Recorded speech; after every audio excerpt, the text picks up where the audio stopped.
ప్రభుత్వ పాఠశాల విద్యార్థుల ప్రతిభకు ఘన సత్కారం. 550 పైగా మార్కులు సాధించిన విద్యార్థులకు అభినందన సభ. విద్యార్థులకు ప్రోత్సాహకాలు అందజేత. నర్సరావుపేట ఎమ్మెల్యే డాక్టర్ చదలవాడ అరవింద్ బాబు కార్యాలయం నుంచి భారీ ర్యాలీ. వేలాదిగా పాల్గొన్న విద్యార్థులు, తల్లిదండ్రులు, ఉపాధ్యాయులు.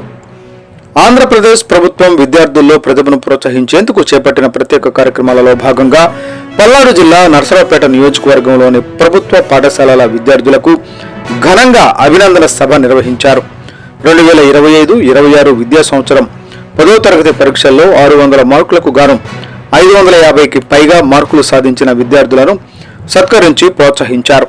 శుక్రవారం ఉదయం నర్సరావుపేటలోని గుంటూరు రోడ్లోని ఎమ్మెల్యే కార్యాలయం నుంచి భారీ ర్యాలీ నిర్వహించారు. ఈ ర్యాలీలో విద్యార్థులు, తల్లిదండ్రులు, ప్రధాన ఉపాధ్యాయులు, విద్యాశాఖ అధికారులు, ప్రజాప్రతినిధులు పెద్ద సంఖ్యలో పాల్గొన్నారు.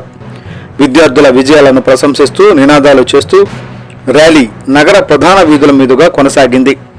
అనంతరం సత్తెనపల్లి రోడ్లోని రంగా బొమ్మ సమీపంలో ఉన్న విజయ్ కుమార్ లక్ష్మీదేవి కళ్యాణ మండపంలో అభినందన సభ ఘనంగా నిర్వహించారు. ఈ కార్యక్రమాలలో 10వ తరగతి ఫలితాలలో అత్యుత్తమ ప్రతిభ కనబరిచిన విద్యార్థులను వేదికపైకి ఆహ్వానించి అభినందించారు. ప్రోత్సాహక బహుమతులు అందజేశారు. అలాగే మెరుగైన ఫలితాలు సాధించడంలో కృషి చేసిన ఉపాధ్యాయులు, ప్రధాన ఉపాధ్యాయులు, తల్లిదండ్రులను సైతం సన్మానించారు. ఈ సందర్భంగా నర్సరావుపేట ఎమ్మెల్యే డాక్టర్ చదలవాడ అరవింద్ బాబు మాట్లాడుతూ ప్రభుత్వ పాఠశాల విద్యార్థులు ప్రైవేట్ పాఠశాలలకు ఏమాత్రం తీసిపోరని నిరూపించారని అన్నారు. గ్రామీణ ప్రాంతాల విద్యార్థులు కష్టపడి చదివి అత్యుత్తమ ఫలితాలు సాధించడం గర్వకారణమని పేర్కొన్నారు. ప్రతిభను గుర్తించి ప్రోత్సహించడం ద్వారా మరింత మంది విద్యార్థుల్లో పోటీతత్వం పెరుగుతుందని తెలిపారు. విద్యా విధానంలో వచ్చిన మార్పులతో ప్రస్తుతం విద్యార్థులు తక్కువ సమయంలోనే విస్తృతమైన సిలబస్ను అధ్యయనం చేస్తున్నారని అన్నారు. తమ కాలంలో ఒక పాఠ్యపుస్తకం పూర్తి చేయడానికి సంవత్సరం పట్టేదని ఇప్పుడు విద్యార్థులు వారాల్లోనే పూర్తి చేస్తున్నారని పేర్కొన్నారు. అయితే స్టడీ మెటీరియల్ మాత్రమే ఆధారపడకుండా పాఠ్యపుస్తకాలను కూడా సమానంగా అధ్యయనం చేయించాలని సూచించారు. గ్రామీణ రైతు కుటుంబాల నుంచి వచ్చిన ప్రభుత్వ పాఠశాల విద్యార్థుల్లో ప్రత్యేకమైన పట్టుదల ఉంటుందని ఎమ్మెల్యే తెలిపారు. విద్యార్థులు శారీరకంగా, మానసికంగా దృఢంగా ఉండాలని అన్నారు. ఒత్తిడికి లోను కాకుండా పరీక్షలు రాస్తే మంచి ఫలితాలు సాధించగలరని పేర్కొన్నారు. తక్కువ మార్కులు వచ్చిన విద్యార్థులు తెలివి తక్కువవారు కారు. పరీక్షల సమయంలో భయం, ఒత్తిడి వంటి కారణాలతో కొందరు తమ ప్రతిభను పూర్తిగా చూపలేకపోతారు. భవిష్యత్తులో ఇదే విద్యార్థులు సివిల్స్ వంటి పోటీ పరీక్షల్లో అత్యుత్తమ ఫలితాలు సాధించగలరు అని ఆయన పేర్కొన్నారు. గతంలో ప్రభుత్వ పాఠశాలల్లో ఉపాధ్యాయులు విద్యార్థుల ప్రతిభను గుర్తించి వారిని ఉన్నత స్థాయికి తీసుకెళ్లేందుకు ప్రత్యేక శ్రద్ధ చూపేవారని గుర్తు చేశారు.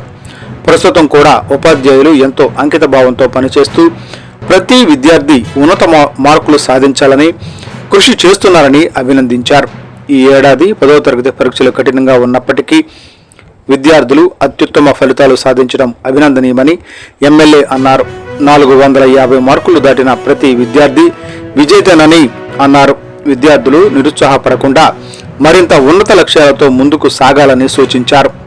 నర్సరావుపేట పార్లమెంటు సభ్యులు లావు శ్రీకృష్ణదేవరాయలు మాట్లాడుతూ విద్యార్థులు పాఠ్యాంశాలను బట్టి పట్టి చదవకుండా సిలబస్ను అర్థం చేసుకుని విద్యను అభ్యసించాలని అన్నారు. విద్యార్థుల విజయాల వెనుక ఉపాధ్యాయుల అంకితభావం, తల్లిదండ్రుల సహకారం కీలకమని అన్నారు. ప్రభుత్వ విద్యా వ్యవస్థను బలోపేతం చేయడంలో ప్రభుత్వం ప్రత్యేక దృష్టి సారిస్తోందని తెలిపారు.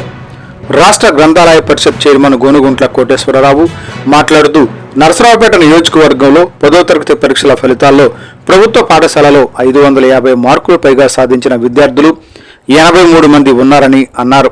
ప్రైవేటు విద్యా సంస్థలకు తీటుగా ప్రభుత్వ పాఠశాలలో ఈ తరహా మార్కులు రావడం రాష్ట్ర ప్రభుత్వానికి గర్వకారణం అని అన్నారు. ఈ కార్యక్రమంలో పల్నాడు జిల్లా తెలుగుదేశం పార్టీ ప్రధాన కార్యదర్శి నల్లపాటి రామచంద్ర ప్రసాద్, మాజీ municipal chairman Nagasarapu Subbaraya Gupta, SSN కళాశాల కమిటీ అధ్యక్షులు కపిలవాయి విజయ్ కుమార్, విద్యావేత్త రాయల్ శ్రీనివాసరావు, విద్యాశాఖ అధికారులు, ఉమ్మడి కూటమి నాయకులు, కార్యకర్తలు తదితరులు ఈ కార్యక్రమం